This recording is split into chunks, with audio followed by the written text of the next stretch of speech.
Welcome to Blue Collar Mystics, the under-the-hood approach to the depths of human consciousness.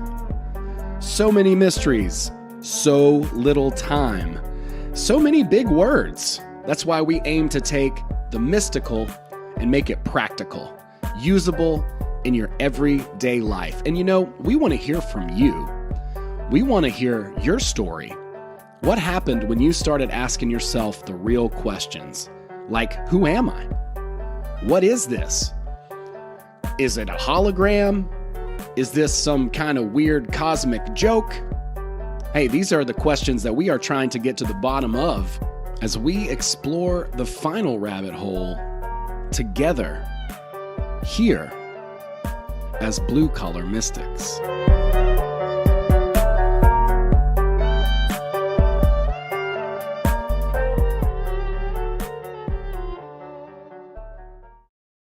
All right, everybody. Welcome to the show. We have a very special live stream for you all today. I'm super duper excited to have my good friend and very talented and mysterious Friar Pesel on the show today. Welcome to the show, Friar. Thank you very much. I'm honored to be here. I'm not entirely sure how this happened, but it's well, we definitely have a mutual friend, the great Marja West, who yes. I just cherish and adore. And then we actually hopped on an astrology live stream with a friend of yours. Your Abby. I have my Abby. You have your Abby. Yes. Both badass, incredible people. Oh. Incredibly awesome. I was so impressed with her. And I had a great time chatting with y'all about something that I know almost zero about, astrology. Fortunately, we didn't talk too much about that, but I did get to listen and learn a bit. But tell us a little bit about what y'all are doing over there and just give us a brief little intro. Okay. So yes, I am Friar Pesel, and I do mean it when I say it doesn't matter how you pronounce it. I found myself on the sort of ceremonial magic path about 5 or 6 years ago, maybe 7. And relatively recently, I ended up reading the Gita and having a really profound experience. And I would call myself a Krishna Bhakt at this point. I keep the ceremonial magic stuff. I like that. I mean, I like the structure of it. I like what's going on with that. It serves me very well. But in terms of like the God stuff, if you will, definitely Krishna. So what we're doing over at Sumerian Astrology, it's an interesting little conclave, right? It's not like it looks focused from the outside. It looks like, oh yeah, we're talking about astronomy, but we talk about it a little.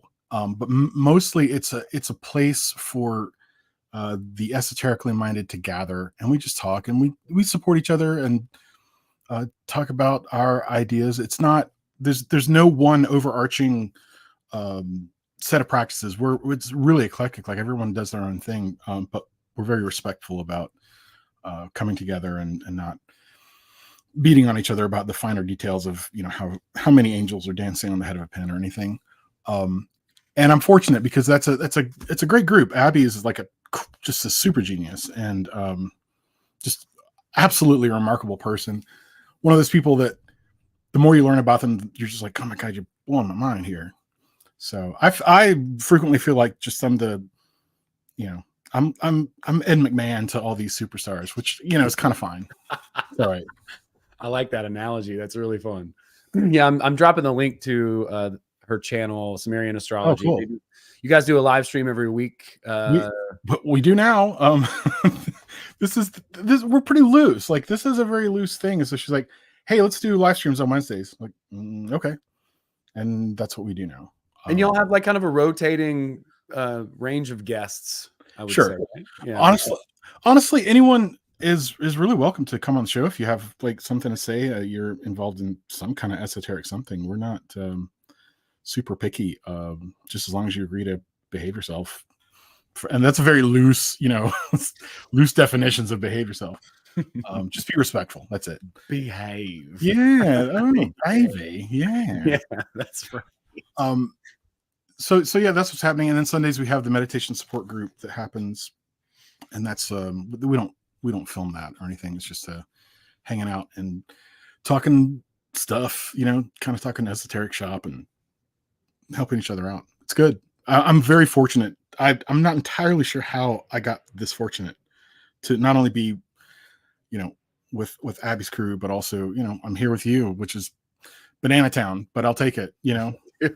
Man, no, I'm so excited because, when I was first, and it's funny because I have a really close friend of mine who I love him so much. Good friend, super, he knows all this stuff. Like, he's just a carrier of many traditions. And, he's always been passionate about the Gita, and my friend James too, also same kind of thing. And for whatever reason, man, it just never landed for me. And then all of a sudden, when it did, and it hit me like a ton of bricks. And that's maybe a couple of months ago, because I've been, we all have our struggles, and a couple of the things that were really interesting to me. So my interpretation, or the way I explain the Bhagavad Gita to anyone who is new to it is, imagine if you could ask God any question that you wanted to ask God, right? Like, of course, you've got many that you would ask, right? Like everybody pretty much would. And then, and then someone asked those questions already about 4,000 years ago, or maybe longer. And they got the answers to those questions, and they wrote it down in a book for you to read. And that's kind of like how I view it. And it's kind of amazing, right? It's unbelievable that this information's even at any way available. Now, right. How to prove that or whatever, that's a little bit different of a thing, but it's old. It's written in Sanskrit. It was written as a song too, just to flex, right? Like, we're going to make it poetry and rhyme as well. Not only is it going to solve all the mysteries of the universe, but it's also going to be like beautifully written in this, special way. So all that, no synchronicity there at all. No like amazing, miraculous presentation at all. And when I read it, it floored me. There were definitely some points that that really corresponded to a lot of the other esoteric information that I had, but it hit me on a deeper level. And we'll talk a little bit about that, but I would love to hear how you came across it. In fact, I'd like to hear, if you don't mind sharing with us a little bit, how you got into ceremonial magic. And then maybe from there, we'll get into how you found the Bhagavad Gita. Wow. Well, so we're taking the scenic route, I see. A little bit. Yeah, we're on Route 66. That's no reason not to. Got top down, playing some tunes. It's good. Let's do it. Headed for the beach. My life wasn't so great. I think this is probably the start of many people's like spiritual journey, is like, my life sucked. And that was certainly true for me. I'd been through all kinds of experiences that were very disconnected. Like ghosts, like what is going on with, I don't even understand. Like I experienced them, but I didn't have any kind of notion of what they were. When I was a kid, when I was like 5 years old, my Chiricahua Apache great grandmother like initiated me into like her healing modality, and I was like, okay, great, thank you. And while that's really cool, it was another sort of just disconnected piece. And so I kind of went through my life with all these disconnected pieces of spirituality, esoteric weirdness, woo-woo, whatever. And I would, when I found Robert Anton Wilson, it's about 1990, 1991. And that was really neat. I consider him sort of a nexus. Like, he brings all these roads together. And so if you read Robert Anton Wilson, you're going to learn about all kinds of stuff that you never heard of. So that was rattling around in my mind. Fast forward to, I guess, like 7 years ago, and things were crappy. And I basically said, I'm really sick of not understanding, like not having some greater understanding of things. This sucks. I'm depressed. I'm sad. Life looks like shit. So you know what I'm going to do? Because I don't have anything to lose. I'm just going to go for it. I'm going to go no stone unturned, no warning sign heeded. Just, I'm going to go digging. And what's the thing I want to find out? And this may sound strange, I wanted to understand Jesus. That's where it started. Because I was like, well, who was Jesus? Well, he was a Jew, first of all, and he was kind of a magical Jew. So maybe some magical Jewish stuff. Let's do that. So I started hunting for information about Kabbalah. because that was the first thing I could hook into. And interestingly enough, all this information from Robert Anton Wilson kind of came flooding back. I was like, oh, all right. And so I ended up finding like a Golden Dawn type teacher and his book, which was it's Liam Thomas Christopher, and he actually now, after years, he finally has a YouTube channel, which is wild. He only just reappeared. The book's called Kabbalah Magic and the Great Work of Self-Transformation. So I was like, I'm doing this. I'm gonna do this. I'm gonna buy me a black robe and a dagger, and it's gonna be super extra spooky. And this is great, and I loved it, and I still do. And it brought in some meaning. But what it did not bring in was any sort of God as I don't know, an object of worship. There's none of that.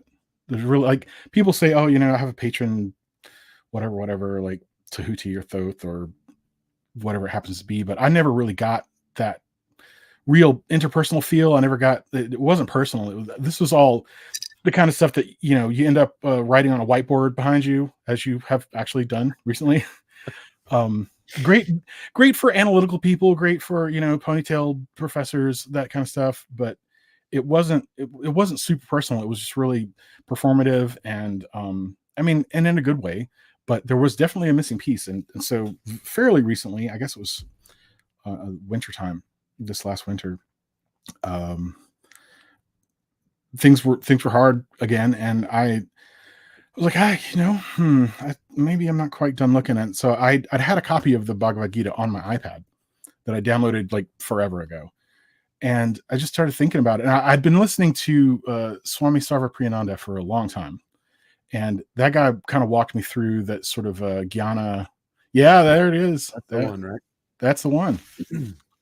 So I've been listening to Swami Sarvapriyananda, and he's an Advaita Vedanta non-dualist and really kind of intellectual. So it was like more intellectual approach to spirituality, which I already had been doing anyway. And he set me up for it pretty good, but I hadn't read the thing, and I thought, I'm gonna read this. And what's weird, you hear the Bhagavad Gita referred to all the time, but you don't know a lot of people who've read it. They can't tell you what's in it. They just tell you it's important, right? Like super important. Oh my God, so important. I'm like, okay, what's it about? They don't know. They haven't read it. So it's like, I'm gonna read this thing, man. I had no idea what I was getting myself into. I really didn't. I had that whole stupid Ancient Aliens crap floating around my head, and oh my God. Let me just tell you, first of all, there's none of that. A whole show on that, dude. Boy, we'll get Andy Rouse on there too. It's none. Just take that whole preconception and throw it away. About the Gita, it's really about a dude like having a crisis, right? And I was like, oh well, I can relate to this straight away. And it's got there are plenty of esoteric schools who teach the Gita as sort of a metaphor for internal processes. That's great. I love that kind of stuff. But I was taking it, at its word as I was reading it, and it just was blowing me away. Like, I can relate to this so hard. What is the deal? This thing is ancient AF, and here I am just going, that's me, collapsing in the face of what I'm supposed to do. And turns out my buddy is actually God. What do you know? Hey, look at that. Hey, weird. And I think the part that really got me, like the hook, the big hook, and I think you and I talked about this before, the notion of God, especially in Western society, is definitely one. It's like overarching. It's ruling over you. It's like angry dad. He's the boss of you, and definitely lets you know, right? I will smite you. I will turn your rivers to blood. All that good stuff, right? Not really approachable, I don't think. But Krishna says, you can see me as your king. You can see me as your master. You can see me as like a parental figure. You can see me as your child. But I'd really prefer that you saw me as your friend. And that penetrated, like, I can't tell you. I'm because it was just inconceivable. Never had I ever thought that God was like my friend. God was many things, but not my friend. Mm-hmm. And I mean, it really connected. I mean, I'm not joking. I cried for like 2 hours because I just couldn't believe, like, God can be my friend, really. And that, I mean, I was hooked. It's like, yeah, this is great. And so, also when Christian was talking about, sort of like, I'm inside you. I see the world through your eyes. I was like, yeah, yeah. Let's do that. Let me show Krishna around. Let me walk through my life, and Krishna can see through the Friar Pesel meat body. And I'll be, basically, I'm like the host and he's the guest, and he's like my friend, and I'm gonna do stuff. And so also that connects to the karma yoga piece, which I guess we can explain in detail perhaps, but just me performing karma yoga, in order to get things done when I don't really want to get things done, added to that, the notion that you do a thing and you give the results to Krishna. It's really that simple, whether they're good or bad. And if they're good, then it's great. It's a puja. And if it's crummy, then Krishna will clean it up for you. And it really depersonalizes the doing, which maybe isn't great for some people, but it's really great for me because I worry so much about the results of my actions. Like, I'm super anxious. I was diagnosed with generalized anxiety disorder. I think I have worse things than that, but that is for sure part of my experience. But it removed it. Like, I do a thing, Krishna digs it or doesn't, fixes it. It's fine. It's not about me anymore. Yeah, which was super nice. So that is a very tiny summary of my kind of personal emotional relationship with Krishna, with the Gita, with this whole thing. Dude, that's beautiful. I love it. To think of God as a friend. Like, it's in the way that I grew up. Like, I live in the South. I think you do too, but did you grow up in the South as well? I did. Okay. Yeah. Well, yeah. So every week, church is about how terrible everything is and how bad you are and how awful the end of the world is, and it's coming. So you better pray this prayer real fucking quick and get right today, or else, So the idea that, God could be your friend, I think that's a beautiful thing. There were a couple of other things that really hit me and struck me when I started reading this. I don't even remember what the catalyst was, because I was one of these people who was like, oh yeah, the Bhagavad Gita, like I knew what it was, but I'd never read it. I'd never really given it any attention. I was reading Reality Transurfing and the Kabbalion and so many other books, Robert Anton Wilson stuff, and I really enjoyed all those books. But then kind of discovering this work, man, I mean, it shifted me and my perspective so much, specifically from like this idea of faith, because growing up in the Christian church, you gotta have faith, and they're like, you gotta believe, and you're like, but why? Because if you don't, bad things. And it's like, but that's not really a good rationale. That doesn't make a whole lot of like logical sense, and that doesn't really make me want to believe. It just makes me want to not suffer. It makes me want to avoid pain more than it does, connect with God. And so for people who are unfamiliar, the idea of karma yoga really just means unity with God, and karma really just means action. Right. So karma yoga is basically doing an inspired action. And so I would call myself, even at risk of being an appropriator, a Dharma coach. It's really what I focus on. It's really what I'm passionate about, is helping people find purpose, true north, a reason why, a reason for being, whatever corny bullshit you want to call it, right? Like it's really about finding like something to establish yourself in so that you can move forward and begin, acting in an inspired way, or taking a Dharma action or karma yoga. And for people who are brand new, so I just got this version, and I haven't been through it with the commentary. It looks really, really cool. But I somehow, when I found out about this, wherever it came from, I found it from, and it was recommended me to listen to the Jack Hawley version, which I'll show a screenshot of here. And I've listened to this version many, many, many times. This guy, actually went to an ashram in India for years, for like over a decade, maybe it was like 20 years, he and his wife, and he went and read through all these different versions and synthesized it and made it a walkthrough for Westerners so that it actually made sense to the Western mind a little bit more, because he's an American guy. And so this particular version is, in my opinion, that's what I'm most familiar with, is really good. And then they even have a website that you can go to called the Gita walkthrough. And I'll show that too. I put a link in the comments, and I really like what this gentleman has done. So you can read up on him and how he put the thing together and everything.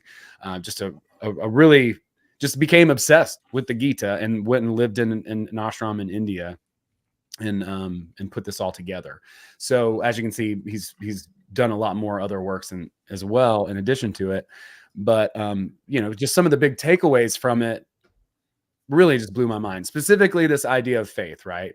I'm at the point now where it's like, because I read Reality Transurfing, and I've read that dozens and dozens of times, and I've taught it, and I'm relatively well versed in the concepts in there. And Vadim's like, your world takes care of you, and it's like, okay, again, it's like faith, and it's like, well, great. Like, I also know, like we were talking a little bit before we started, that the world is a mirror. It's a reflection. Whatever my reticular activation system picks up on, whatever I believe about the world, whatever the self-fulfilling prophecy is in my reality tunnel, that is going to be the predominant reality that I experience, because that's how I view the world. So the world does take care of me if I have faith and believe it does. But if I don't have faith and don't believe it does, then I'm going to suffer. Right. Like I learned in the church. But with the way that the Bhagavad Gita presents things, it kind of, for whatever reason, it took that away from me. This idea that I have to like suspend disbelief, or that I have to hopefully, if I believe hard enough, then things will happen. Because Krishna's like, look, dude, I'm literally everything. And it's back to the Kabbalion, like the essence of the all is in everything, right? Like the all is in the earthworm. The earthworm is not the all, but it is in essence the all. Right. And so is Krishna, everything that is here. And he's like, dude, if shit gets wonky, if shit gets out of control or ridiculous, I will balance it out for you yahoos, because like you're all running around all crazy and shit. And so we have all this like apocalyptic. I used to have a friend who went by apocalypse fatigue. Like that was his handle on social media. And he's changed it since then. But it's like, dude, when you grow up in the church, like that's literally it. You just get it pounded into your head, the end of the world, the end of the world, the end of the world, so much that like you just get exhausted and kind of numb to it. But it becomes like this warped reality in your mind.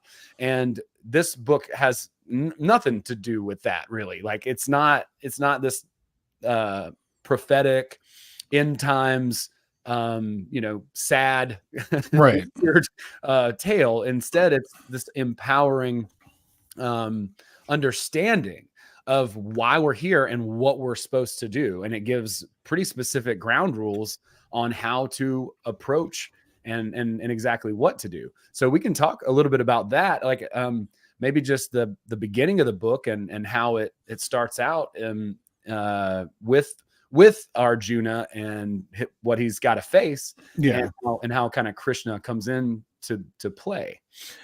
Right. Well, taking it a little further back, Sure. the lore around it is that the whole thing was written by Ved Vyas, and it was dictated to none other than Ganesha, who wrote it down, which I think is fascinating. And there's a whole little thing about that. Like Ganesha agreed, but he said that like Ved Vyas had to keep talking. Like if Ved Vyas ever stopped talking, he would stop transcribing it permanently. And so apparently Ved Vyas made his verses so thoughtful that Ganesha had to stop and think about it for a while, which would give Ved Vyas a break. And that's the lore around it, which I just kind of colorful and amusing. But there is a little. I mean, if you read the Mahabharata, which I was so interested in the Gita that I decided I'm going to read the whole thing. Again, not for the Ancient Aliens crowd. Sorry, but people often ask, like, why didn't Krishna go to Duryodhana first and stop all this crap, right? Duryodhana was the head of the Kauravas, the enemy army, if you will. And turns out Krishna did, actually. He went to Duryodhana and said, hey man, we don't really have to do this. You can change your ways. And Duryodhana got really upset. And he said, don't lecture me about right and wrong, because I know right and wrong. I know what's right. I just can't seem to do it. And I know what's wrong, but I can't seem to stop myself from doing it. And so Krishna was like, okay, well, good luck with your life, I guess. And that happens before the actual Gita, which starts with the blind king and Sanjay, right? Now, I think this is interesting too, because the king is blind, but Sanjay has like super extra special vision. So we've got these like two opposites going on. And so the king is asking Sanjay to use his super extra special vision to show him what's happening on the battlefield. Tell me how. And Duryodhana's kids are like the Kauravas. He's like, tell me how my kids are doing. And so really the story is a story within a story, because it's told by Sanjay telling the king what's going on. And another part of that is that when Krishna reveals all this like special information, Sanjay is getting it too. And when Krishna takes his cosmic form, which just like blows Arjuna completely away, it's super psychedelic. It's awesome. It's literally a Jimi Hendrix album cover. Yeah. Sanjay gets it too. He gets it right in the face. He's like, ah. So, but yeah, it starts with basically the teams lining up on either side. And now earlier, Krishna had been sleeping, and the Duryodhana and Arjuna both approached him because they wanted him to be on their side in the war. And Duryodhana had approached Krishna at his head, and Arjuna had approached him more respectfully at his feet. And they both said, hey, we want you to join our side. And he said, well, I'll tell you what, one of you can have my armies and my weapons, and the other of you can have me. And he said, Arjuna, you approached me more respectfully, so you get the choice. And Duryodhana was sweating bullets, like, oh my God. And wisely, Arjuna said, I choose you, Krishna. And Duryodhana thought he was like making out. He was like, yeah, I get all the hardware. Turns out that's not the right choice. So don't pick the material things, kids. Go with Krishna. So yes. Then the battlefield is ready. The Kauravas are on one side, the Pandavas on the other, and Arjuna, the greatest archer in the land. Although that's controversial. When you read the Mahabharata, you're like, man, Arjuna is not that good of a guy. It's kind of funny. He cheated on his wife, all kinds of stuff. Got married. It's wild. Definitely has character flaws. I mean, he's a true hero. Yeah. So he's like greatest archer. He's all jazzed up. He's gassed up. He's ready to go. And says, and Krishna is his chariot driver. And there's the 5 horses that are driving the chariot, and those are, 5 senses, or however you want to look at it. And so he says, Krishna, take this chariot to the middle of the battlefield. I want to check stuff out. And so he's there, and he's looking, and he kind of starts getting nervous, and he's realizing that the army he's about to fight is like his friends and his family and his teachers, and he knows all of them. And that's when he has like total breakdown, right? He just freaks out. He's like, oh my God, I don't want to do this. This is terrible. Oh, I'm about to do something horrible. There's no winning. Like if I win this battle, then I'm killing like all my friends and family. Yeah. And if I lose this battle, well, that's terrible too. And that's when Krishna kind of comes on board. And he's like, check it out. And that's when the learning begins. And it's fantastic. And the Bhagavad Gita is not that long. It's 18 chapters. And I think the most number of verses in any chapter is in the 70s. So it's actually not that long. Now, if you have a commentary version, that thing can be big. But the pure Gita itself, it's not that much to it. You can read that thing through easily in a month. Yeah. This is a version that I've had for a long time. It's all falling apart, but yeah, like the actual Gita itself it's not that long. Even the Holly version that I'm hawking is like maybe 5 hours, so it's not that long. Right on. Oh, and I'm going to do that thing. Thank you, Masculine Investor, for your super chat. Yeah, dude, that's my buddy Ishmael. What's up, buddy? Hell yeah. Thank you so much. He says I look beautiful too, which flattery will get you everywhere, my friend. You are definitely getting some thigh next time I see you, my guy. Yeah, but yeah, the setup, that's perfect. That's such a good setup. That's really, really good. You know, he's going into battle and he's like, dude, this is a lose-lose. Like, if I win the battle, I lose. If I lose the battle, I lose. And Krishna's like, yeah, but here's the thing. You can't really lose that much anyway, because this is all a bit of a dance, right? Like, and if you bow out, well, that's when you'll really lose, because everybody will call you a little bitch and laugh about it on your back. And, you know, and you wouldn't have had the courage to go through with this fight. He's like, all these people are these people, but there's no death beyond. There's no real death. Yeah. Right. Like, they're going to die in this battle. Some of you will, but ultimately it's not really the end that you think it is. And that's when he starts to begin to explain, I guess, like a more sort of eternal worldview or paradigm to it. And Arjuna's not really catching on at first. He's like, why are you talking to me like this? This is weird. Like, it's like your friend is suddenly talking a real different kind of way. And what does all this mean? why are you doing this? And also Krishna starts in, like you said, in a very pragmatic way. He doesn't like lay into like the big cosmic stuff right away. He's just like, man, you're gonna look really stupid if you get up. You're a soldier. You're looking real dumb here. And slowly, it takes on a much larger significance, obviously, because Arjuna just keeps asking questions. Now, I look at this situation, I think, okay, we got a guy having a breakdown, like right dead in the middle of a battlefield, and that's pretty dire. Like, that's not a great place to be. But the tenor that and this is me maybe probably projecting, is like, imagine that you're in your really dark place and you're just crumbled. And what happens to a lot of people in that situation? Like, if they're apprehending God, it's more like, stupid God, what's going on? How can this be? Like, why is there so much suffering? Why do you hate me? Like, damn it, God, I shake my angry fist at you. Yeah.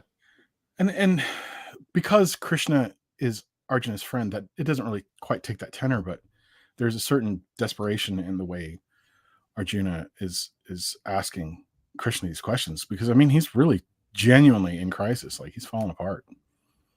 He's like, what is it?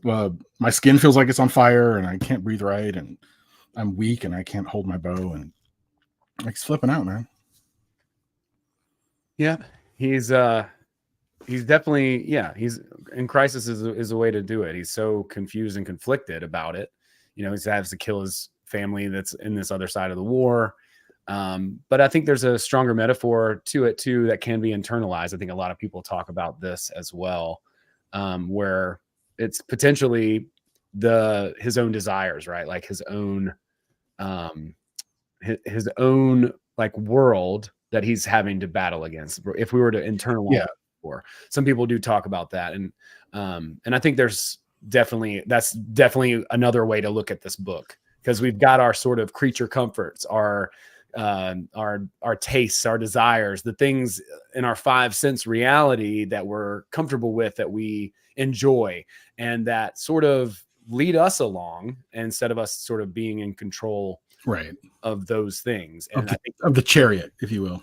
Yeah. Can you talk about that as a metaphor? I love that. Well, this happens. I mean, most esoteric systems that I've encountered anyway, you end up discovering that all these little things that you were sort of considered external, and there are many things like planets or planetary energies, or, in the case of ceremonial magic, you might have your pentacle, you have your dagger, you have your wand, you have your cup. Turns out these are what you're doing is you're playing with this symbolic language to discover parts of yourself in a roundabout way so that you don't activate your defenses, right? If it's abstracted out to a cup or a pentacle or a wand, then you're not necessarily talking about your will or your emotions or your physicality. And as with all esoteric systems, there's, these different meanings. The five Pandava brothers are, some people say that it was like 5 certain chakras, and Arjuna, pick up your bow would mean straighten your spine. There's tons and tons and tons and tons of stuff out there that's like that. That's just esoteric interpretations and basically saying this battle of Kurukshetra is a battle happening inside you, and here's the ways you need to respond to that, and here's the takeaways. And in some cases it's like they see it as esoteric instruction, like, because I do believe that Krishna does instruct Arjuna on a basic meditation. He does. Yeah, he tells him 2 different ways to meditate. Yeah, one is to look at your nose, and the other is to close your eyes and concentrate in your spiritual center, which is between the eyebrows. So those are the 2 ways that he instructs him to meditate. That's definitely a little bit later on in the book. There's so many gems in there, but I love the internalized metaphor aspect of it, because it's definitely something that I can relate to. And and also the externalized factor of it too, because it's like he talks about action versus inaction. That's kind of early on, and understanding the action in inaction and in action. Right. And that goes on for a while. It does. But I mean, if you're sitting there meditating, right, like you got all these thoughts happening and all the shit's floating up in your brain, you're like, oh, what about my aunt? Nancy, right. What did she do?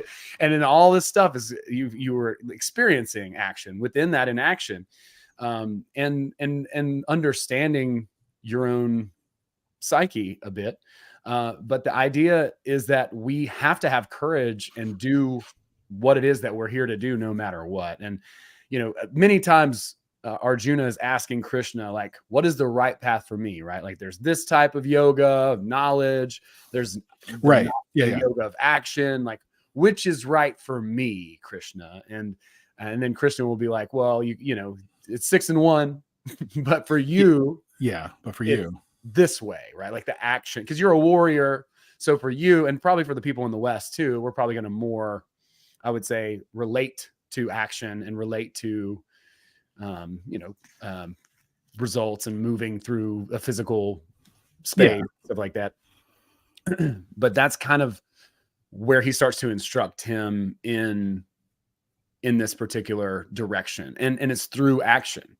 And that's one of the really exciting parts of that. I'm excited to talk a little bit about. Well, and that happens in a few places where Krishna says, look, you can do it this way, but if you can't do that, then do it this way. And if you can't do that, well, try this. And if that's too much for you, you can do this. And if you just can't handle all that, here's another way. Like there's no non-way. Like you're not there. We got a way for you. We got something for you. It's like a used car lot. We got something for you. I promise. You're not walking away. So that happens in several places, which actually it was another thing that I found enormously comforting, because I do get a little tired of like, you got to, sorry, it's the one thing it's all you got is this one thing. And it doesn't matter if that's against your temperament or against, how you feel about things or the way you would naturally do things anyway. It's too bad. You got to do this one. It's just the one. And I love the fact that Krishna's like, no, man, we got stuff for everybody. Really, it's okay. It's really okay. You want to do pujas to me? That's fine. A cup of water will suffice. Doesn't matter. Anything you give to me, I love it. You know, that's, man, it's so different from the way I was raised, obviously. It just makes more sense. Like if you study, like I do, if you study, different personality systems. Like I love the Enneagram. Okay, Me too. Big and fan. you come to realize, like, yeah, there definitely are different styles of people that have different issues and different defenses and different ways to get stuff done. What Christian's talking about makes a heck of a lot more sense in that context. Because are you going to try to get an Enneagram 8 to do things the same way as an Enneagram 2? No. They're completely very opposite in their approach. It's not going to work. So I love the fact that it's like, we got something for you. Like really, really. It can, you can do it this way, that way, the other way. It's great. Now I'll say I'm going to get a little controversial on you.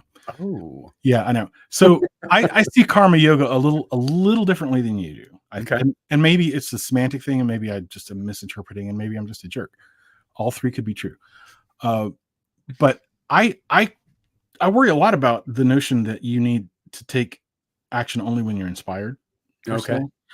Because for people like me, who get so in their head about doing something that, like, I can worry myself right out of any action. If I have to be on an up to do something, then I'm kind of leaving my life to chance, because I don't know when those up days are going to be. I don't know when my good days are going to be. Karma yoga, in my estimation, and again, I may be flavoring this to meet my own needs, and that's fine. Maybe. Karma yoga is what I use when I don't want to do something, when I'm not inspired, when I'm like, I don't want to do this. I just say, look, it's fine. Just do it. Just do the thing. Give the results to Krishna. If they're good results, give them to him. If they're bad results, give them to him. So it's in some ways it's the opposite approach, because I'm not looking for inspired action. In fact, I'm looking to do stuff and have a reason to do stuff when I'm not feeling it. That's really more important to me. So there you go. No, I love that. That's great. Yeah. I mean, well, back to kind of what he's saying, like you could not fight and be a little bitch and be, but one of the things that he says is if you take wrong action, that's better than no action. So you can take right action, which is great. You can take wrong action, which is still better than no action at all. So I love that and how it folds together.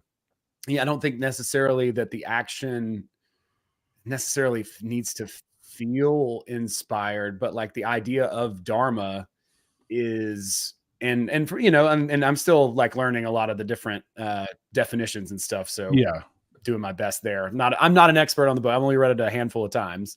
But I see it as, you've got to do this thing, and regardless of how you feel about it, you still take that next action, and having that courage for him to go into battle and face the fear, right, is so much better.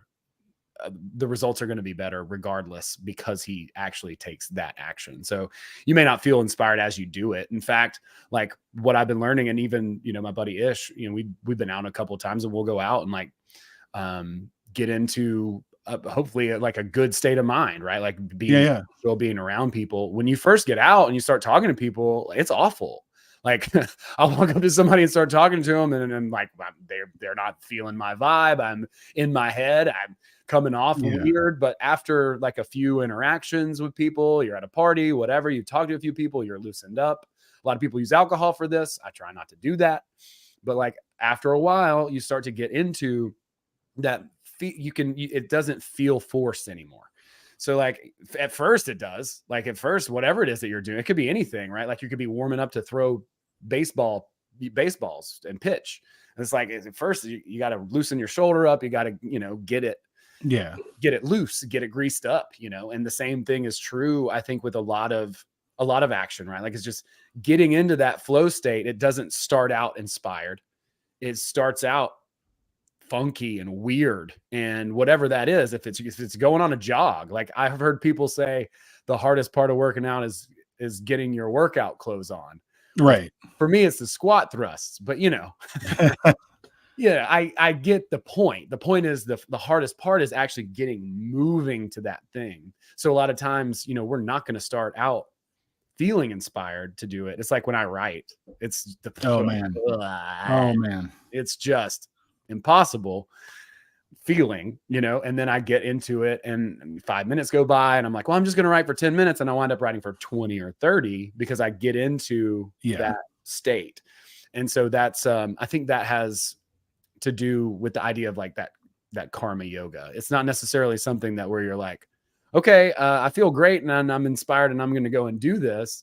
It's like, okay, well, I have to do this. Like I'm going to fight this battle, like Arjuna is. And then, when I get into the heat of the battle, like my battle instincts are going to kick in and I'm going to be crushing it. I'm going to be the best, bowman or whatever. Yeah.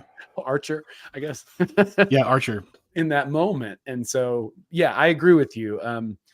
Some of these terms we're doing our best, but the idea is to really, I think, give over yourself in the action that you're taking and not make it so much about you and not make it so much about the results specifically. We can talk a little bit about that, where giving it, because that's so beautiful. I love the way that you express that too. Giving the results up as a sacrifice. Like it's not even, it has nothing to do with you. And if like, I mean, I can talk about stand-up comedy and I've got hundreds of voice notes of me bombing on stage right on my phone. I can play one right now. Me just eating shit. And it's so humiliating and embarrassing. And if I didn't have some way to give that up, I don't know that I would even be standing here, right? Like just this humiliation and terror that you can feel on stage is enough to just make you want to just disappear. And that's why a lot of comedians will joke about suicide. I'm gonna all right, I'm gonna leave my car in the garage. But so I think we can talk a little bit about that, because I think that's something that people would maybe understand. And so when I'm talking about and trying to talk about some of these ideas of states of consciousness, I've been making videos on that with Hawkins' model. It's like whatever it is that you can do to get yourself into that state where you're not worried about the results, if that's gardening or walking or dancing or whatever, like these are all ways to start to get into that like more inspired action. Right. And if you grew up with a horrifically narcissistic father like I did, it screws you up in a number of ways, but one of them is you can do no right. So it's like de-inspiring your actions, because anything you do is going to be mercilessly like picked apart. You can never do it right. And that got really kind of pounded into my head. So for me, karma yoga is super important. I mean, I'm just like, God, I wish I had this tool a long time ago. One of the things that Krishna says in the Gita is that really the only thing in this world you can reliably expect is that you've got to do stuff. Like that's the only thing. The only thing I guarantee you is that you're going to have to do stuff. And he talks about the three gunas, right? The three gunas of nature. It's sattva and rajas and tamas. So sattvic, rajasic, tamasic. So sattvic is like the middle pillar, if you will, of the tree of life. It's a balanced and happy and good. It's very nice. Rajas is very active, but sort of like anxiety level active, and then tamas is sluggish and slow and lazy and all that stuff, and not so much action. And man, Krishna really doesn't like tamas. Like he's really in no uncertain terms. He's like, if you're tamasic, that's when the demons come. Like he really says it. And I kind of get it, because if you're paralyzed and you're not, and there's no action, then that's when like you start getting haunted, in your own head. You get stuck in your own head, and then you start tormenting yourself. And that's sort of how I see the demons that he was referring to. So he's big on action, and to the point where he's like, crummy action is better than no action, like you said. But yeah, for me being rather highly tamasic, I'm not gonna lie. because dissociation was like my best friend growing up. Like, if I can't get out of this crummy situation, I'm just going to vanish into my head.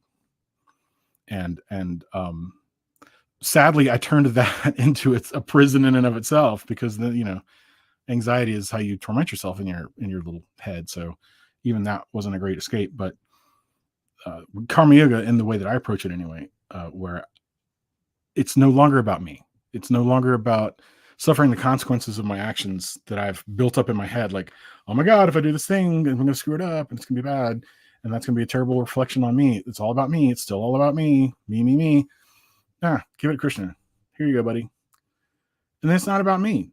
And it's great. And no matter what happens, if it's good, it's a puja. If it's crummy, Krishna cleans it up. I mean, there's a story that Swami Sarva Priyananda tells about going to the airport. And he's trying to explain karma yoga. He says he goes to the airport, and he's in airport security, and it's like at night and there's nobody else there. And the security guy, this is in India, he's got, security guy's dressed up like a soldier. He's got a gun and all this stuff. And the security guy goes, "Oh, you're that famous Swami. Tell us something, teach us some stuff." He's like, "Right here?" He's like, "Yeah, tell me." He's like, "Okay."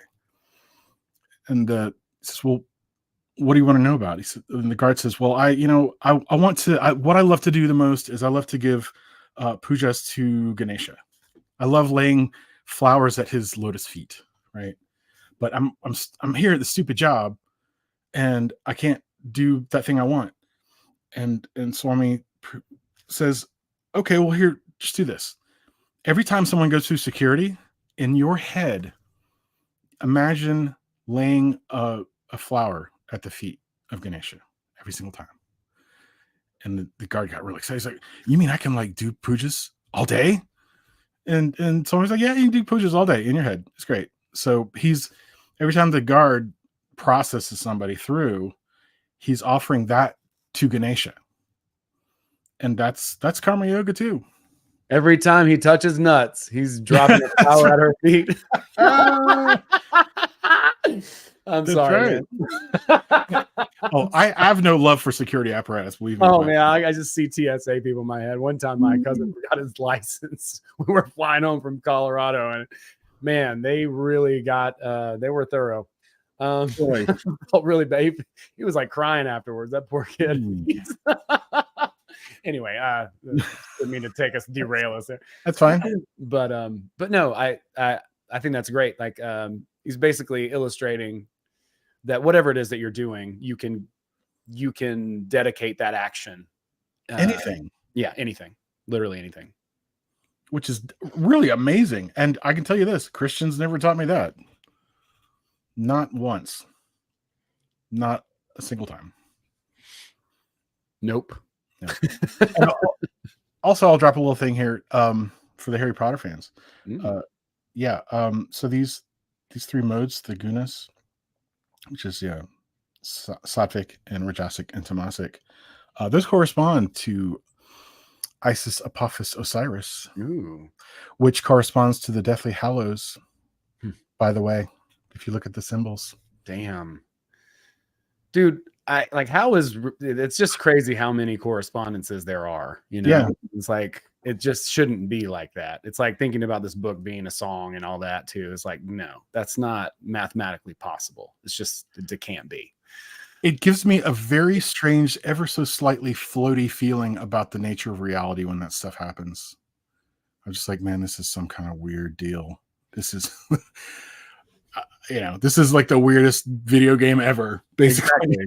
Yeah, it's that like certainty, like beyond faith. And I don't know, for whatever reason, this book, man, it just did it for me, where I was like, okay, well, faith is for bitches. I'm not, I'm not living that life anymore. Cause like, even at the onset of the book, where he's like, look, dude, so he's saying, you're going to go through this fight, and this death it's not real anyway. You're here to understand the essence of me, which is your Atma, right? Like, which is the Atma, the soul that you are. Hey, Sherry.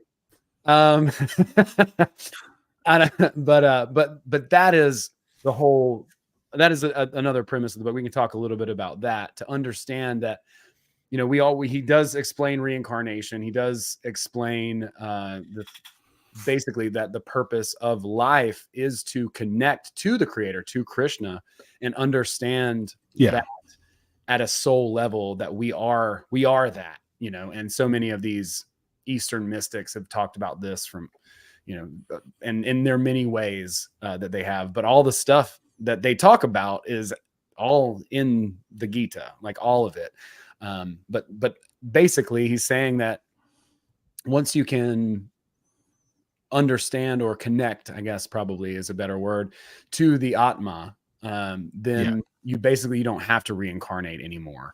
And he's even talking about like the wheel too, where he's like, if you have, you know, made some spiritual progress. So there's a moment where Arjuna is like nervous because he's like, well, if I do all this stuff and then something happens, you know, if I don't get all the way there, right. If I don't make it all the way in this lifetime, is that all my work in vain? Do I lose my game progress? Right. And he's like, no spiritual work is ever wasted. So, you know, at that point, you'll be reincarnated into another opportunity that might be, I guess, easier to get up from, I suppose. Right. Well, apparently you'll be born with certain vrittis, right? Like when you run into kids, they're like unusually good at chess, right?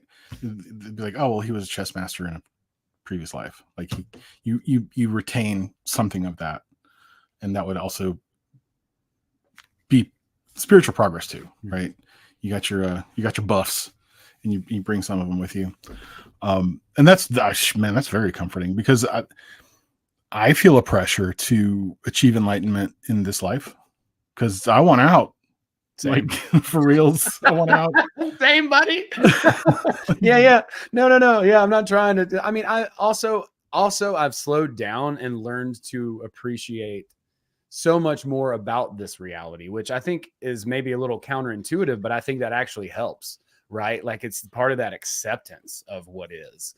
And I think there's something to that, going in that direction, you know, because I've had people hit me up and be like, yo, if you could just skip to some weird reality, you know, thing, what would it be? And I'm like, you know, like, I've got these amazing people around me. I'm so fortunate to be able to share with them and learn with them. And, you know, whether maybe I am attached, whatever, a little bit, you know, but like at the same time, I'm so grateful to be able to have this experience with some super incredible people. So like, I try to lean into that and appreciate it as much as I can, but also I'm definitely looking to grow and to, I don't want to have to come back. You know, like, maybe I choose to, but I'm like, I can't imagine, based on all the NDE stories, that I would ever really want to do that. So I've been told. Yeah. I mean, I talked about that with Abby, who, by the way, should be here instead of me, because she's super genius. But we talked about that. She said that, like, basically her mother is like a super uber psychic, like Banana Town powerful. And she said that every time, like, when her mother contacts the spirits of the dead, they're always like, yeah, it's good. It's good on the other side. So, like the eternal whippets can. Right. Man. Or Pee-wee's Playhouse, maybe. I don't know. Maybe. I mean, who knows? Like, there's probably so much possible, right? It's like dream states, so much are possible. That's got to be closer to. I would think so. I mean, and I'm hoping that it's like this, you just have a better, like, understanding of everything. Because one of the things that I find frustrating in this world, and why I end up making crazy spreadsheets or scribbles or whiteboarding for a month, is because I'm trying to figure it out. Like, I just really would like a better basis of understanding. I'd like to believe that, you know, if I was on a higher, better plane, that, you know, I was like, oh yeah, oh no, it makes sense. I get it now. Great. Good. Okay. It's all right. Because it just seems so disconnected down here. And the closest I've got to connecting everything is, like, you know, Golden Dawn and Bhagavad Gita. That's as close as I've ever gotten. It's pretty cool. Yeah, and we've been talking about this too. It's like, when we're in certain states of consciousness, certain things just kind of disappear. You can't even see it. If I'm in, like, in a lower state of consciousness, there are opportunities. They're invisible to me. I was just talking to my friend about that in the chat because I'm trying to get my course put together, and I think it's coming together really well. But like, this is kind of one of those things where it's like, if you're not calibrated or whatever you want to call it, right, like in a little bit of higher perspective, then certain things are just going to be completely off the map to you, right? Like, you're not going to be able to recognize certain things.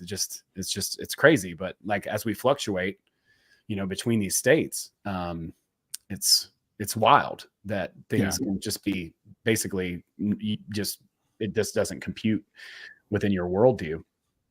But we've got a couple of questions here. Okay. I would love to see. Let's see. Mara says, doesn't the awareness of the attachment negate the attachment in itself and favor presence on all planes? I don't know honestly how to answer that, but we can talk a little bit about attachment and detachment, because I have kind of resolved a little bit of this just based on some of the Kabbalion stuff, because the Eastern stuff sounds like, oh, you have to just detach from everything and basically be this like emotionless, person that doesn't care about anything or something like that. But right. I don't think it's quite, I think there's a nuance there. I also want to point out that this implies, though it does not say, that attachment is bad. Right. Like, we're trying to avoid this. Just to be clear. Yeah, that's a great note. So proceeding from there, my answer would be no. Like, no, you're still attached. Now you're attached. Like, if I'm at a bar and I touch some girl's butt and I know I'm touching her butt, I'm still touching her butt. Simple as. Get in trouble. Right. Because it really happened. So yeah, if you're attached, you're attached. Now I know I'm attached. Cool. You're still attached. Of note, important, karma yoga dissolves karma, by the way. It doesn't it's not simply a karma free zone, which it is. It also dissolves past karma. So it's super good to do. Let's talk a little bit about that. That's so powerful. That's yeah. Well, I don't have any super awesome rationale behind it except to say that that's what Krishna said, right? So sign me up for the karma eater, man. Right. Yeah, when you give those actions up, right? Like, so all right. So the way that I kind of see it is from a scientific perspective, right? Like, I take an action and there is a direct result from that action. Right, like very, very straightforward, very Western, very like deterministic. Yes, right. So it's like, I take a hammer, I smack a nail, the nail goes down, whatever. But there's also air that's displaced as I swing the hammer. There are also indirect actions that are created via that action that I get a direct result from. So many, many times we are acting in reality with one direct result in mind, but there are also many effects, not just one effect from the cause of whatever it is that we're doing. So I see those effects as karma that kind of like go out into the world, right? And then come back eventually, right? Right. In some other form that's probably we're not even ever going to be able to be aware of, because we don't have the mental capability to understand every fucking variable in the universe, right? Like, it's just not possible. You don't know what you don't know. You can't know what you're unaware of. So the way I see sort of karma is like that, where it's like, I take action, whatever that action is, there is often a direct result, sure, but there's all these other effects as well that kind of go off that are ancillary, not direct, indirect. And so eventually those can and will show back up in the reality. However, when we take action through karma yoga, there are no consequences, at least not negative ones, that show up as a result of the action being taken for the sake of pure action itself. So it's devoid of this need to get a direct result. And therefore, because I'm just swinging the hammer, I don't care if the nail goes in or not. It kind of like disqualifies all of that karma, all of those external ancillary sort of effects that would normally accrue. I see it like accruing interest or something. Okay. I don't know if that makes sense as a metaphor, or if you can elaborate on that. Well, I'm a troublemaker. I see it a little different. Good. Well, first of all, karma, like bad karma is like a chain. As I've heard it described by a Swami as like bad karma is a chain. Good karma is a golden thread, but it still binds you. Like good karma and bad karma, still karma. It still binds you. So better to just hand it all off. Now, I to understand how I view karma, I would have to take a side road here, like I love to do. Me and my, I take the scenic route, as I tend to do. I think about the feather of Mott, right? I don't know if you're familiar with that whole Egypt thing, but basically in the afterlife, your heart is weighed on a scale against the feather of Mott. And the Thelemites I've heard from say, well, that means your heart should be as light as a feather, meaning that you should really kind of try to resolve everything when you're here. Because if your heart is heavier than the feather of Mott, it gets eaten by is it Sobek? It's a gator, one of them gator heads. Gator got your granny, and that's not good because you don't pass through. Pardon me. Now, I think personally, I think that the only one who knows that is you, right? You're the only one who knows whether you pass in the afterlife with a bunch of unresolved stuff, and so you are kind of the arbiter. And again, in esoteric systems, all these things represent parts of you anyway. So your internal Mott and your internal gator are standing there ready to devour your heart or not, depending on how you feel about the situation, because they're parts of you. The judges are parts of you. So taking that back to karma, I've thought about this a lot, because karma, if you really think about karma, it'll drive you nuts. But the way I resolve it is like, who's the arbiter of karma? Who's got the cosmic scoreboard? Well, how about this? If you're the Atman and the Atman is Brahman, and there's only Brahman, that makes you the arbiter of your karma. You're the only one keeping score, and So I don't worry about a whole lot else, because then you are the operant power, and that's true also in ceremonial magic. If you're in a room by yourself and you're waving stuff around, who's there to see it? You're the operant power. It's just you. So the way I look at karma is you're keeping score because your subconscious stores this all anyway. You might not remember it, but there's a part of you that does. And so you're the one keeping score on your karma. And there's no escaping that. How do you get away from that? Right. How do you get away from you? You're not. So to me, that all adds up. I'm sure there's people who would just wreck me on this whole thing, and that's fine. But that is the way I see it. Like, you are, in fact, keeping score. And so, karma yoga will allow you to start erasing that score. And to let go of those actions that you've taken out that you maybe feel a little bit guilty about, that maybe you feel like you shouldn't have done because you were trying to get something or what have you. Yeah. I like that a lot. It makes sense to me. Yeah. This is something I've been thinking about relatively recently. So good timing. Yeah, good. No, I really like that. Yeah. Because ultimately, why you're swinging the hammer. Yes. That's up to you. You decide that. And so the bad results are because you are swinging it with the bad intentions, right? Or intention that you don't feel fucking good about, I guess. Yeah. Now, a lot of this particular way of thinking about it kind of depends very heavily on the notion that you are connected to the all, right? Because if it's just you alone, this doesn't work. But if you're connected to the all, then you are in fact the operant power, and you're all this stuff. So that's how I look at it. And again, I'm sure there's people who would love to come for me on that, and that's fine. Do that. I liked your metaphor earlier about, like, I'm going to show Krishna around, right? Like, I'm going to demonstrate to the all what my perspective is, right? Yeah, he does say in the Gita somewhere that he's kind of inside you.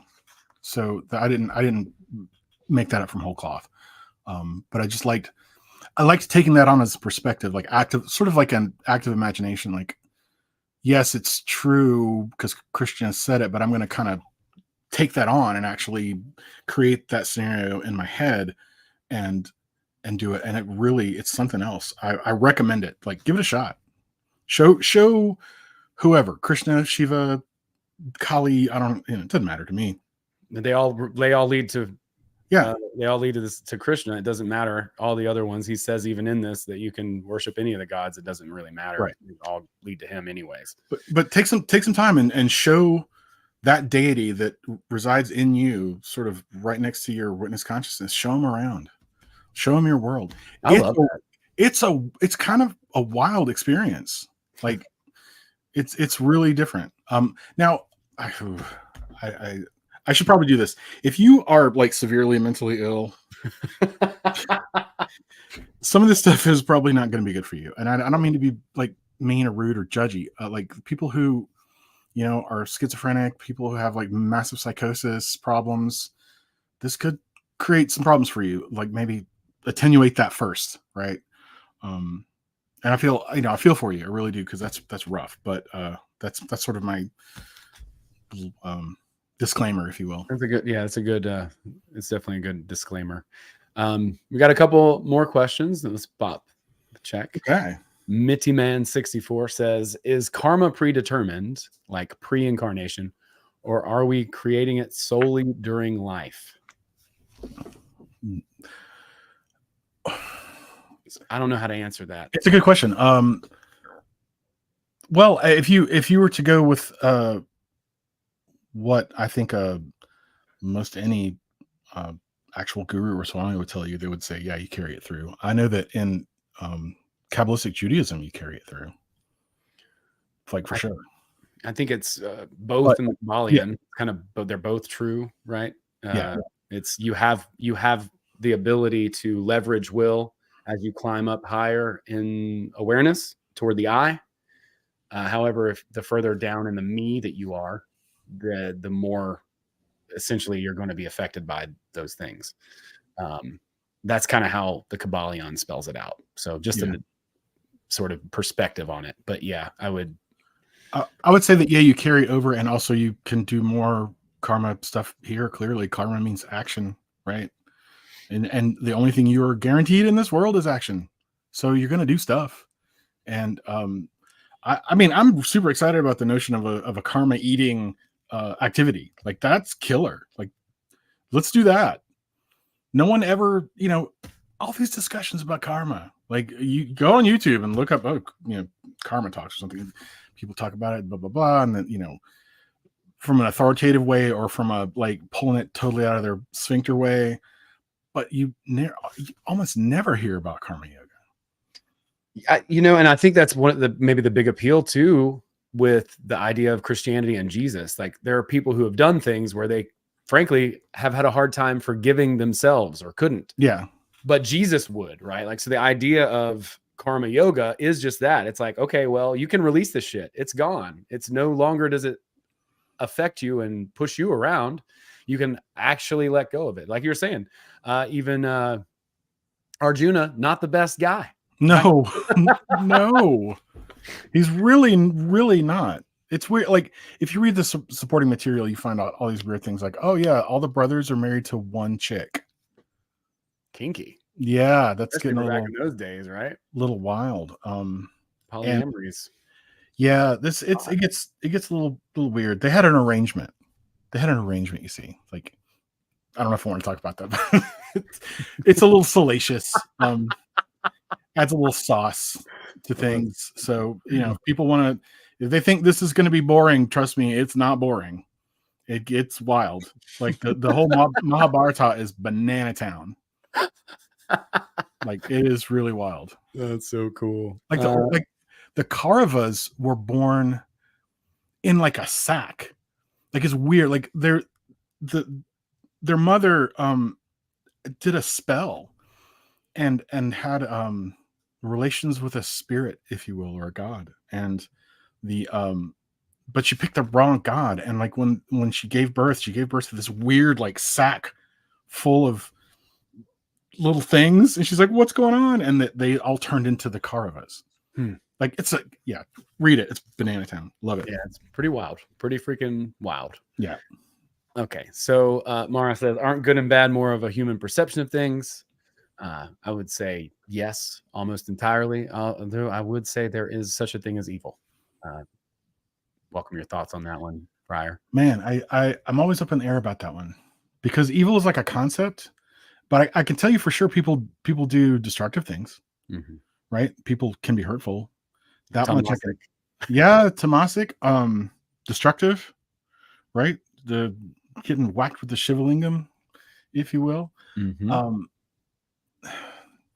Evil, like good and evil, are just so high concept. Like, and some of it does depend on perspective. Like, is going to war good or bad? I hate war. Same. But would I go to war if my town was under siege by ancient aliens? I probably would. I pick up my bow, pick up my gun, and be like, I'm gonna tattoo you, son. That's right. I'm gonna cut fucking. That's right. I'm gonna mess you up, gray head. That's right. Absolutely. So is that good? That I defend my aging parents from imminent alien probes. I mean, so it does get a little hard. I guess I could say, yeah, sure, good and evil exist as a concept, right? And beyond that, it's kind of funny. And heck, what did old Voldemort say in the first Harry Potter movie to Harry when he was down in the subterranean area, and Harry is he's doing his initiation. He's a Zelator. He's literally going through a Masonic initiation in the movie. That's a whole other topic. But Voldemort says, there's no good or evil. There's only power. And those two are too weak to use it. The crazy thing, one of the tropes in a lot of movies is that the bad guys, when confronted, will tell you the truth. They will speak a truth. And it's a weird thing. If you watch enough movies, you're like, I wonder when the bad guy's going to say the true thing. So it just gives me pause. Like I'm sure I've given the most unsatisfying answer on the planet, and I'm sorry for that. No, it's fine. Well, I mean, you got to be authentic, right? Like if you're evil, it's like Emerson says in Self-Reliance. He's like, if I'm the devil's child, then I'm going to fucking act from the devil. You know what I mean? Like what other choice do you have? Whatever it is that your nature is, you've got to just go with that. And some people are going to perceive it as good, or some people are going to perceive it as bad. One thing that I do that's good for me, it may seem to be bad to someone else's perspective. If I'm like creating a show, and then somebody else is mad because they don't get the opportunity now because I did it first or something. I mean, there's a lot of different ways to look at it, and it's very, very subjective. It is subjective, and again, deeply unsatisfying. And I'm sorry for that, because it's a lovely question, but that's just where I'm at. Show me. All right, I would turn it around. So, all right, show me evil. Show me evil. I'm willing to look at it with my eyes open. Just show me evil, and then we'll talk. Right? Where is it? Who? Do you know anyone who's truly evil, like the fruits of the devil? Great, show me. Let's talk. Are they simply personality disordered? Are they really screwed up? Are they mentally ill? What are we doing? All good questions. Yeah, so, I mean, there's definitely narcissists, psychopaths, sociopaths, etc. Serial killers. Right. And at the end of the day, yeah, they're horribly destructive, but they are also demonstrably mentally ill. And I don't like dunking on mentally ill people. Sorry. Fair enough. It's not my jam. No, I gotcha. All right. So again, terribly unsatisfying. Sorry. It's fine. It's fine. Another one from Mara. She's full of questions. The feather equals the spirit. The heart equals the attachment. Physical stuffs? Question mark. In the allegory of, dying, the Egyptian allegory. Yeah. I would say that the feather represents like levity. I mean, like it's practically not there. It's super light, right? Ever hold a feather? It's like you're holding nothing. Mhm. You know, so your heart has to match that sort of levity and lightness of being. Yeah, I think it has more to do with forgiveness, letting go, not having bitterness, holding on to bitterness. Yeah. And again, this is like it's people love to be very literal, and I get that. But so much of this is allegorical. Sure. And I could get into like, do I get into this or not? Okay, I'll just very, very, very briefly. One of the most confusing stories in the Bible is like the Abraham and Isaac sacrifice thing. Mm-hmm. Right? That just is baffling. Like what? Yeah, why? What is going on? Well, it's not a literal story. It's heavily disguised Kabbalistic thing, because Abraham and Isaac and Jacob represent different stations on the tree of life. Okay. So what they're really saying is, and it's Samael who is the angel who says, "Hey, you know, you should kill your kid," and Samael's not, you know, super great actually. Samael's like a destructive angel, an angel of destruction, and so Abraham represents Hesed, which is mercy on the tree of life, and then Isaac represents Givera, which is severity or judgment. It's, you know, they're represented by Jupiter and Mars respectively. So what the story is saying is that you can't kill your Mars. You can't use your kindness to kill your severity. You can't. That doesn't work. That, and it's a Kabbalistic lesson. It has nothing to do with like people on the ground. Because if it's just people on the ground, it's stupid. Like this doesn't mean anything. What are you talking about? But it's an esoteric lesson. Now, I'll also say this: I really regret that I don't speak the language of the Gita, because I guarantee you, there's all kinds of lessons like that in there that I'm blind to. Same. You know, like apparently all the names of the people are super meaningful in an esoteric way. Even the names of the conchs, like if they blow the conch, he's like, oh, and I blew the conch named whatever, and they name all the names of the conchs that they blow, and that's really meaningful, and I don't get it because I don't speak the language. Mm-hmm. So much of this esoteric stuff is like, it's coded. It's just, and especially if you see something that just doesn't make sense, you're like, this is a really whacked out story. It's because it's coded, and it's not about the story. It's about the hidden meaning behind the story. And I've learned that by reading the Zohar. If you read the Zohar, which is again free online, you can download copies of it. They spell it out for you like word for word. And it's like, oh. Anyway, once again, I've taken us wandering off. No. I mean, all this stuff links together. The correspondences. I mean, it is a natural law. And yeah, I don't know this stuff either, but that's what's interesting about it. You could probably, like, that's why Jack Hawley probably was hanging out for 20 years in an ashram in India studying this stuff, because there's so much to it. You just like, I feel like we just opened up, so much just by talking about this. And there's like so much to talk about. Like I keep reading this book over and over again, and I'm discovering things that are new every single time. So let's see. I got just a few more minutes and we'll have to wrap it up, guys. But maybe this is a good thing to do a book club on, and all of us, read it together and do it over a course of a few weeks and chat about it. That's I love doing book clubs. I'm such a nerd, but it's potentially something that we could do. It says, my friend recommended that I start reading the Bhagavad Gita at chapter 11. I don't know what version maybe they're talking about. But I recommended earlier the one that I had read, and then I recommended also the one that Friar recommends, which I have a copy of. And when I see, I'll tell you which one that is, but I'll also put links again in the note, in the live chat for both of those. I like the iPad version that I have, the JK Yog published one, because it's got a little button at the bottom. It will sing it to you, which I think is super cool. Like press the button and the lady sings the verse. Neato. I like that. But also I will say, there are a lot of approaches to the Bhagavad Gita. Lots and lots and lots and lots and lots. So various interpretations. like you do. I mean, there's not just one Christianity out there. So there's a heck of a lot more variants of understanding of the Gita, and that's fine.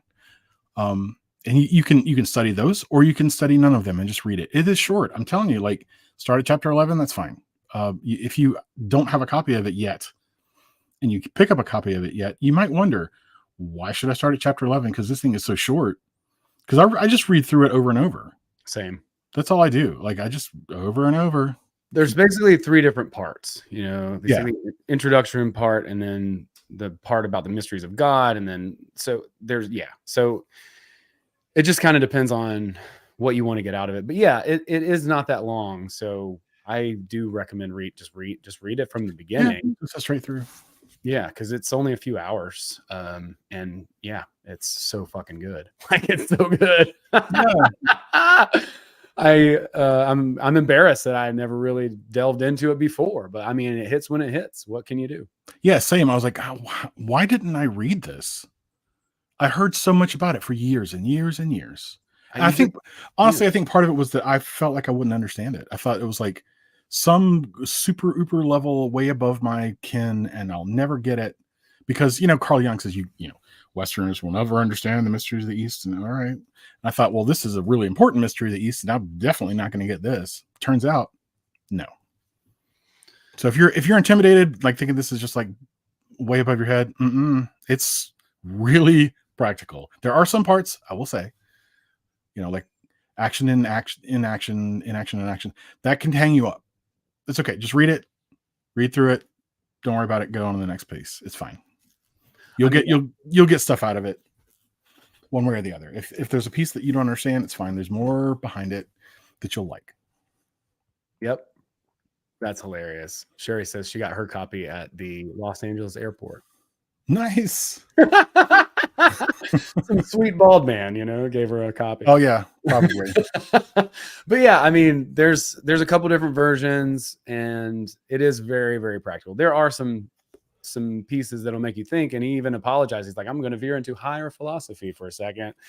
But I mean, the version that I read, very, very practical, very usable, very understandable. If you're reading things like the Kabbalion and any of the stuff that I reference here, you know, in the podcast that we talk about on a consistent basis, then this stuff is not going to be over your head whatsoever. In fact, you're going to be like, holy shit, that's where this comes from. And that's where that comes from. It comes from this book, which is, I don't know. Again, I'm embarrassed to an extent. Yeah. It's like, why didn't I understand the origin of this? I even have a friend who's like, yeah, man, you've been telling me about it and talking about it. And I'm like, yeah, I know all is Brahmin. Like, I get that, you know, just from some of the other books, you know? Sure. But I would venture to say that, like, it's less complicated than transurfing. Not much. Honestly. And it's way shorter too. Yeah. And I had James, my buddy, Admiral Hits, a few people might know him on the channel. He read Transurfing and the Gita at the same time. And that was when he really had a profound experience, spiritually speaking. And I think the two go very well hand in hand together, for sure. Absolutely. Are we running up on time? Yeah, I got another call coming up in about 10 minutes. But man, we could talk about this for so long. And I'm serious when I say maybe we should think about doing a book club, and if people are interested, that could be fun. You know, if people are new to it, they've only read it a time or two, or they've never read it. Like, it's always fun to read in a group. It keeps you accountable. You know, it keeps you moving along. We've done the Transurfing book club. I want to do a Tufty one too. And yeah, we've done a couple. So it's fun, and it's a great way to just kind of move through it, because doing it on your own, it's just harder, you know. Man, Tufty was like the worst date I ever had. She kept calling me like a snail. It's like, what are you doing? I got off on it. We figured out my kinks real quick. You lethal snail. Yeah, that's right. Snailian. That's right. Ancient snailians. But yeah, I love the Tufty book. When I first read it, I was like, I was miffed. I was like, what am I reading? It's very confrontational. Yeah, she's pretty aggressive. But when you get into it, it makes a lot of sense. Like the whole like is good or bad thing. Like she'd be like, look, dude, everything's actually happening for you. You just are seeing it in such a myopic, tiny little view that to you, you're a snail, and oh no, a bad thing happened, or something that I didn't want to happen happened. But it doesn't. It just because in this moment you see it that way, doesn't mean it's not actively putting you on course to get to your goal. And so when you can calm down and relax and sort of see it in that perspective, that it's definitely very helpful. But I'm kind of veering now. That's fine. Stuff to, all right. Well, so we're running out of time. We're wrapping it up, and but no rush or anything. Okay. But yeah, I first of all, I just want to say thank you to everybody who's hanging out. We have had a great turnout and a very lively chat. So I want to say thank you to everybody who's been here for the chat. Thank you for asking questions. Thank you for contributing. Thank you for throwing us some cash. That's amazing. Thank you for all of that. And the compliments, everybody's super nice in the chat. So thank you for that. And the jokes, love jokes. We like jokes here. Thank you for those. So much love and tons of appreciation. I'll just throw this out there. I'm putting together a group, and I should have it put together later this week, maybe the beginning of next week. I'm still kind of working on it, but I'm really excited about it. I'm going to do a group on school. I've tried Discord and Telegram, and now I hear that they're going to try to shut down Telegram. And I don't know. There's just like, I did a Facebook group, and I'll have 500 people in the group, but 40 people see the message. It's like, do I have to pay to sponsor my own posts in my own group now? What the fuck is going on? I'm confused. And I've seen your links, man. You got all the socials. You got something I never even heard of. It's too many. That's the problem. I feel like I've just overscattered things. So I want to try to put everything under one roof. And school's really cool for that because it's a group where you can engage, kind of like a Facebook group or a Telegram or something, or Discord. But also you can put, courses and information and calls, and there's a calendar that you can just click on. So I like school for that. So I'm putting that together. So just putting that out there for y'all, and rehashing and putting together my purpose course. I'm trying to make it literally as concise and effective as possible. None of the videos are over 8-9 minutes. And then it's just like one video per day for a week and then exercises, and that's it. I'm not trying to weigh people down with extra information and how smart I am and all this shit I learned and blah, blah, blah. No, I'm trying to like compress and squeeze things down to make it as effective and useful as possible and take myself out of it. Right. Thank you, Bhagavad Gita. Indeed. This is like a puja for others. yeah, exactly. But yeah, so that's what I'm working on. And I just throwing that out there. And yeah, Friar, tell people where they can find you and what you've got going on. Okay, so friarpesel.wordpress.com. So a thing that I'm doing is, and I do believe it is my dharma. I'm doing compassionate listening, which I think is super important for people and for the world. I think the world would be really, really different if people knew they could be heard. So I can't change the world in that way, but on an individual level, I really do value my ability. And because, again, I was shaped by my childhood and my, hypersensitivity to things, and that's turned into a strength because I've really good ability to listen. And for whatever reason, people are generally comfortable in my presence. I'm avuncular, I guess, if you will. And I offer a compassionate listening service, which you can find there. I will be branching on to other services like spiritual coaching and even ritual magic, but that would be to support the spiritual coaching, right? So it's sort of graduated. Like anyone, I take all comers for compassionate listening because I think it's super valuable. And then you can graduate into spiritual coaching, and then you can graduate into ritual magic to support your goals. So that's what I got. friarpesel.wordpress.com, and check it out. I would appreciate it. Absolutely, yeah. It's in the notes of the video, as well as Friar's Instagram link, as well as the YouTube channel, the Sumerian Astrology channel. where he is a contributor. So check all those links out, subscribe, follow, or whatever the call to action is on the platforms, and check out Friar's website on friarpesel.com or .wordpress.com. Link in the description of this video as well as in the live chat. Yeah. Once again, thank you so much, man. I really appreciate you taking the time and talking about this stuff. Well, I'm honored, and I'll come back anytime. Awesome. It's a bigger deal for me, I think, than it is for you. I promise. Oh, shucks. You're too kind. Well, no, dude, I really enjoyed it, and yeah, we'll continue. You got a cool crew around there, and I'm just excited to collaborate. And we obviously have some very similar values and hearts in a good place. So it's been an honor. Thanks so much. And the crew loves you. Like you could show up to the Sunday group. Like it's private. You know, we don't put it on YouTube. It's just like hanging out and talking about like literally this stuff. I love it. I'll definitely. What time is that? 11 a.m. to 1 p.m. So go to Sumerian Astrology website. Okay, I will do. Yeah, which Abby's website is great. She did an awesome job with that. Wow, it's impressive.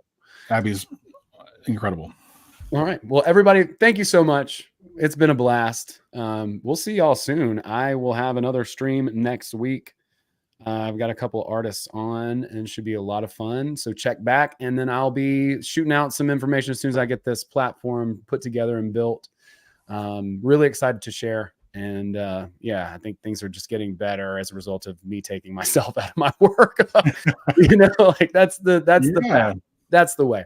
So thank you guys so much again, and much love, many blessings. Have a great rest of your Tuesday, and we'll see y'all next week. Peace.